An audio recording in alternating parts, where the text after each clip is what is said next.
Hey guys, I'm back. Sorry it's been so many days since I did the last recording. I got really sick and I started to feel better enough yesterday to record, but then I just kept putting it off, and today I kept putting it off, and I really needed um some motivation, which you guys have given me. Thank you so much. Um, I know that I've been, complaining a lot lately about how I haven't been feeling good and I haven't been taking care of myself, and I've been frustrated. And um, when I got really sick, um, I really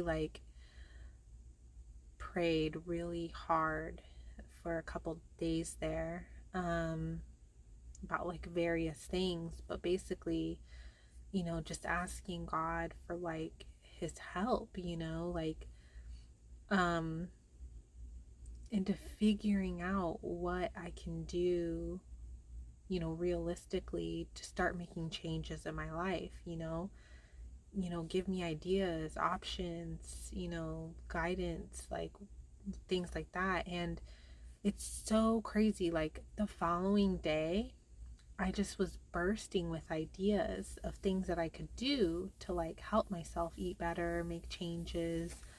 Um, I'm also having issues with my living situation. Me and my husband and my daughter, we all live at his parents' house, and um, it's fine here. It's a little uncomfortable sometimes, I mean, we're all three crammed in a tiny room with our two cats, and it's hard, we don't have no privacy, and you know, just all kinds of stuff. And I'm being triggered from my childhood trauma, and just all kinds of stuff is coming up. And I've been having such a hard time, and we've been here since the end of December. So, and we're not going anywhere anytime soon. We're going to be here probably at least for the next year, for a year. And I asked God to help me with that too, and help me figure out a way to find some more peace and calm, and less, decrease my anxiety regarding my living situation, find a way to cope with it better, find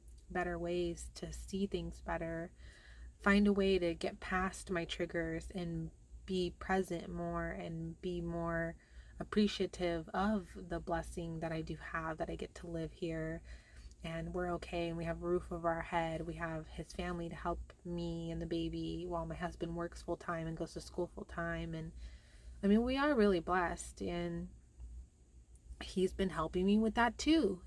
Just, um, helping me just find some peace, different mindsets, different perspectives.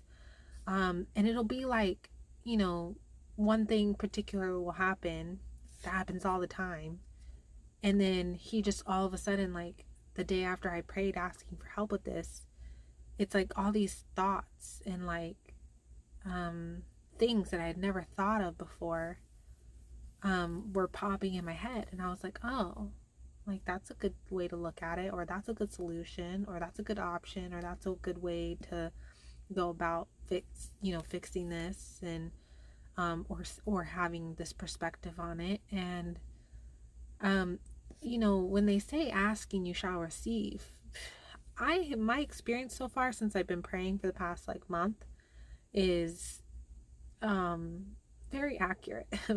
He answers me every time, but he answers me on things that are you know, um I'm not oh, okay, God, I want a house now, and then, oh, tomorrow I'm gonna wake up and I'm gonna have a house, magically, of my own. No, I'm praying and I'm asking for things like support and guidance and help, clarification, different perspectives. I'm asking for help on just real things that he can help me with immediately. The house thing will come when it's time. I can't expect him to just give me a house tomorrow because I asked for it. Like, that's not, that to me is not the type of thing that people are referring to when they say ask and you shall receive. You know, like, if I ask him for help with clarification on getting to know him better and his word, and needing help with, like, you know, ideas for how to eat better, what to eat, how to deal with certain situations, helping me get past my triggers from my childhood and see the blessings in my life that I have right now, instead of seeing everything so pessimistically and so negatively. And like, he's really been coming through and really helping me. And it's just amazing. It's just, I'm still, some days I'm like, is this real? Like, is this really happening? It's just cool, but then it's, at the same time, it's still so new, me praying and believing in God and reading the Bible and stuff. So it's still a little like, I think there's a part of me that's still a little like trying to like poke holes and be like, no, like, this isn't real. But it feels real, especially throughout the day, when like I feel him helping me throughout the day. Um, and just being there. So I don't know, it's pretty crazy, guys. I'm excited to learn more, keep reading the Bible, keep exploring, keep praying, keep getting to know him, keep going down this path, because I've had nothing but positive uh results so far. So if you're finding this video and you haven't seen my videos yet, please join me in reading the Bible and praying and trying to develop a relationship with God. And, just join me and do it with me, and see if you start to have, positive changes in your life, like I do, like I have been. Let's do it together. So, um, well, I am tired. It's late and I still have things I have to do before I can go to bed, because my lovely daughter is passed out. Lucky duck. So let's get started with today's chapters. We're still in Exodus. I'm not gonna lie, I watched day 25 earlier a little bit to refresh myself. And this past couple of chapters have been kind of boring. They're just a little like boring, but I'm still trying to like keep an open mind and take any messages and any uh meanings that might come through. So, all right, guys, let's get started. Oh, and sorry about the mess. I um am still getting over being sick. Haven't been able to wear my contacts, and um I've been doing like stupid stuff. Like, I don't know why, guys, but I like cut my like little hairs way too short, and I don't know. When I'm sick, I do stupid stuff sometimes. Point exhibit A. So that's gonna take a while to grow out. Ugh. Not the first time I've done that, just so you know. I've done that before, and I knew I shouldn't have done it in the moment, and yet I took the scissors and I did it anyways. Yeah. So, note to self: in the future when I'm sick, if I am talking about doing something stupid, please stop me. Have your brother Aaron with his sons come to you from the Israelites to serve me as priest. Aaron, his sons Nadab and Abihu, Eleazar, and Ithamar. Make holy garments for your brother Aaron, for glory and beauty. You are to instruct all the skilled artisans, whom I have filled with a spirit of wisdom, to make Aaron's garments for consecrating him to serve me as priest. These are the garments that they must make: a breastpiece, an ephod, a robe, a specially woven tunic, a turban, and a sash. They are to make holy garments for your brother Aaron and his sons, so that they may serve me as priests. They should use gold, blue, purple, and scarlet yarn, and fine linen. They are to make the ephod of finely spun linen embroidered with gold, and with blue, purple, and scarlet yarn. It must have 2 shoulder pieces attached to its 2 edges, so that it can be joined together. The artistically woven waistband that is on the ephod must be of 1 piece, according to the same workmanship of gold, of blue, purple, and scarlet yarn, and of finely spun linen. Take 2 onyx stones and engrave on them the names of Israel's sons, 6 of their names on the first stone, and the remaining 6 names on the second stone, in the order of their birth. Engrave the 2 stones with the names of Israel's sons as a gem cutter engraves a seal. Mount them, surrounded with gold filigree settings. Fasten both stones on the shoulder pieces of the ephod as memorial stones for the Israelites. Aaron will carry their names on his 2 shoulders before the Lord as a reminder. Fashion gold filigree settings and 2 chains of pure gold.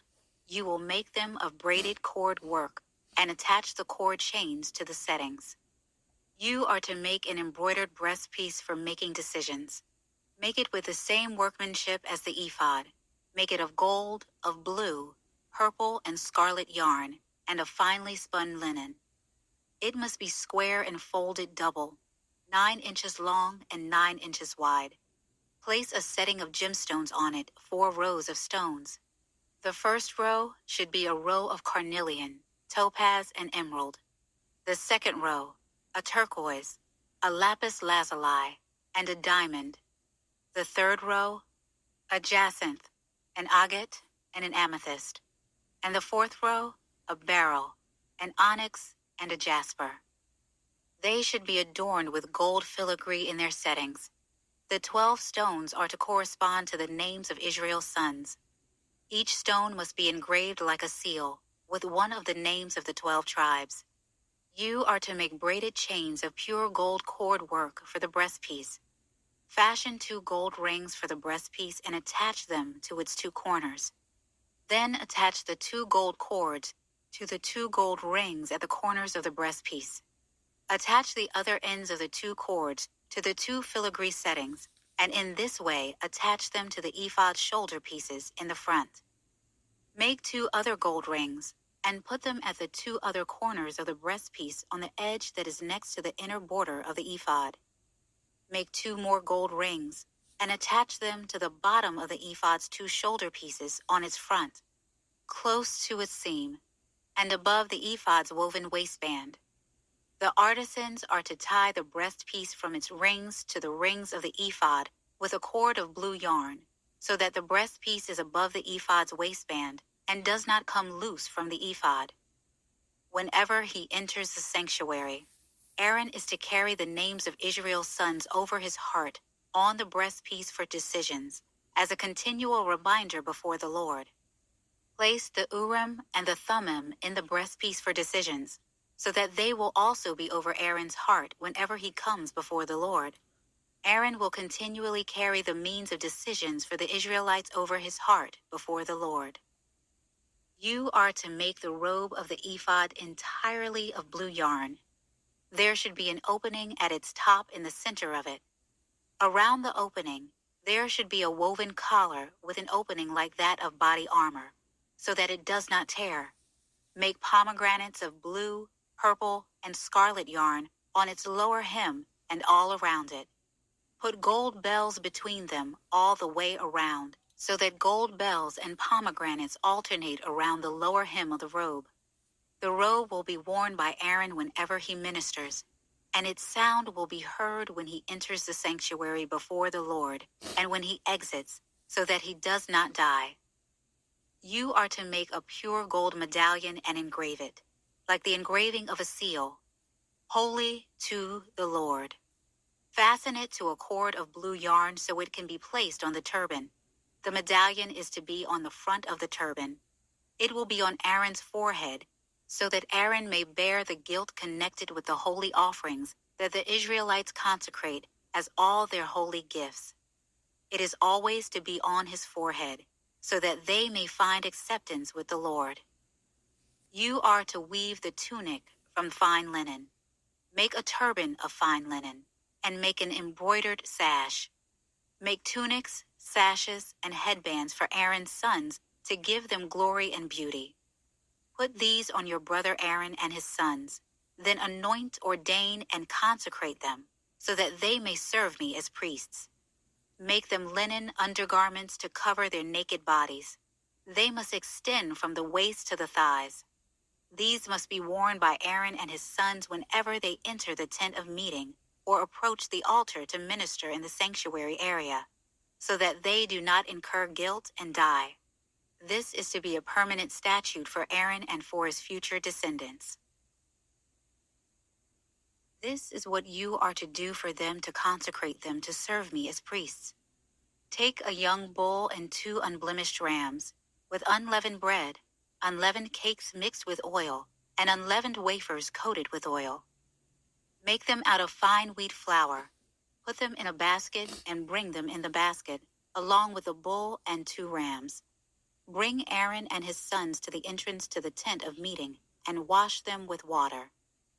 Then take the garments and clothe Aaron with the tunic, the robe for the ephod itself, and the breastpiece. Fasten the ephod on him with its woven waistband. Put the turban on his head, and place the holy diadem on the turban. Take the anointing oil, pour it on his head, and anoint him. You must also bring his sons, and clothe them with tunics. Tie the sashes on Aaron and his sons, and fasten headbands on them. The priesthood is to be theirs by a permanent statute. This is the way you will ordain Aaron and his sons.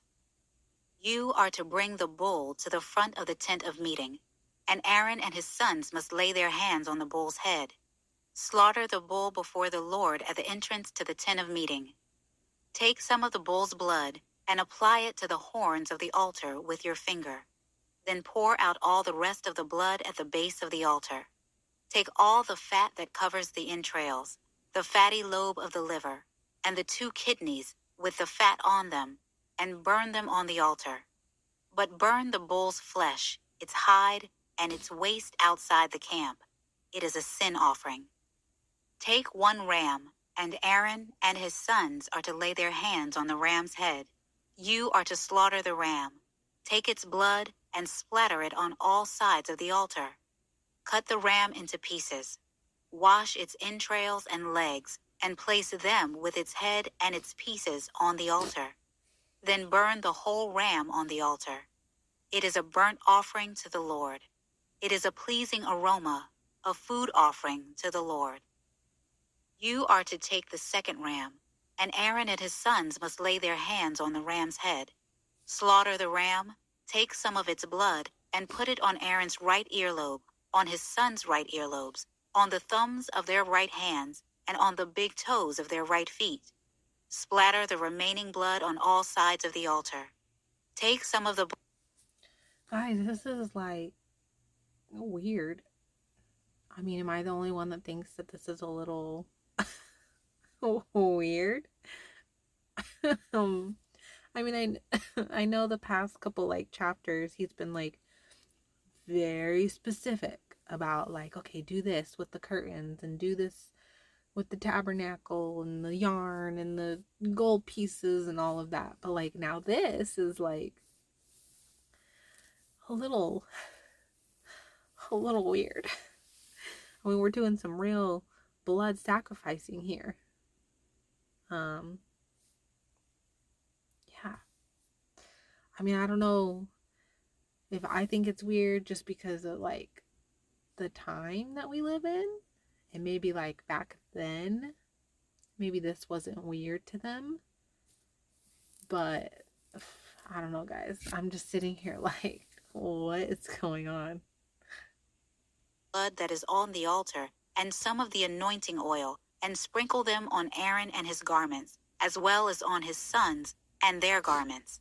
So he and his garments will be holy, as well as his sons and their garments. Take the fat from the ram, the fat tail, the fat covering the entrails, the fatty lobe of the liver, the 2 kidneys and the fat on them, and the right thigh, since this is a ram for ordination.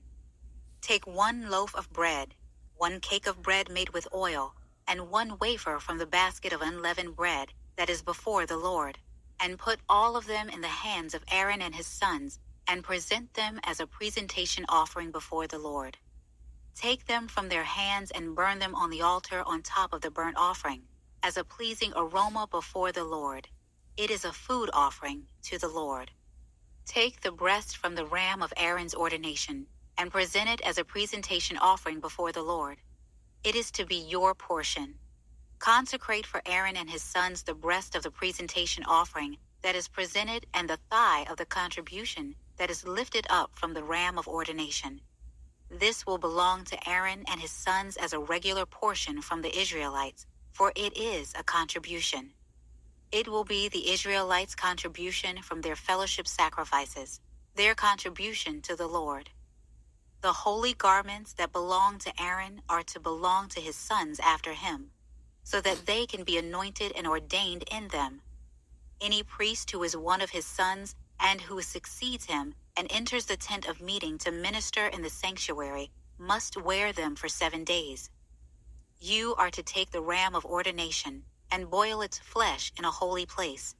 Aaron and his sons are to eat the meat of the ram and the bread that is in the basket at the entrance to the tent of meeting. They must eat those things by which atonement was made at the time of their ordination and consecration. An unauthorized person must not eat them, for these things are holy. If any of the meat of ordination or any of the bread is left until morning, burn what is left over. It must not be eaten because it is holy. This is what you are to do for Aaron and his sons based on all I have commanded you. Take 7 days to ordain them. Sacrifice a bull as a sin offering each day for atonement. Purify the altar when you make atonement for it, and anoint it in order to consecrate it. For 7 days, you must make atonement for the altar and consecrate it. The altar will be especially holy. Whatever touches the altar will be consecrated. This is what you are to offer regularly on the altar every day: 2-year-old lambs. In the morning, offer 1 lamb, and at twilight, offer the other lamb. With the first lamb, offer 2 quarts of fine flour mixed with 1 quart of oil from crushed olives, and a drink offering of 1 quart of wine. You are to offer this second lamb at twilight. Offer a grain offering and a drink offering with it, like the one in the morning, as a pleasing aroma, a food offering to the Lord. This will be a regular burnt offering throughout your generations at the entrance to the tent of meeting before the Lord, where I will meet you to speak with you. I will also meet with the Israelites there, and that place will be consecrated by my glory. I will consecrate the tent of meeting and the altar. I will also consecrate Aaron and his sons to serve me as priests. I will dwell among the Israelites and be their God, and they will know that I am the Lord their God, who brought them out of the lands of Egypt, so that I might dwell among them. I am the Lord their God. Okay, guys, today's chapters kind of went in a direction that I'm still processing. I definitely am, I don't know what to say, guys. I really don't know what to say. That was a little much. But, I know God has his reasons for, everything. So, and I've already accepted and came to peace with the fact that I'm not going to get answers for everything, that I don't need to know everything, that there are some things I'm either just not meant to know, or I just won't get the answers, and that's okay. Like, I don't need to know exactly why God specifically wanted, you know, the rams and all that sacrificed the way that they were, and the lambs and all that. Like, if I'm not meant to know why, then I mean, really doesn't make no difference to me, you know? I don't know, guys. That was really strange. I'm trying to keep an open mind. All right, guys. Well, we're back. I'm gonna get back to doing this every day again. Because I'm pretty much over my sickness now, for the most part. So, I'm gonna make sure to keep doing this every day again, since I missed so many days. So if this is your first time seeing my videos, just, you know, please join me. Let's do this together. So, good night, guys. Talk to you tomorrow.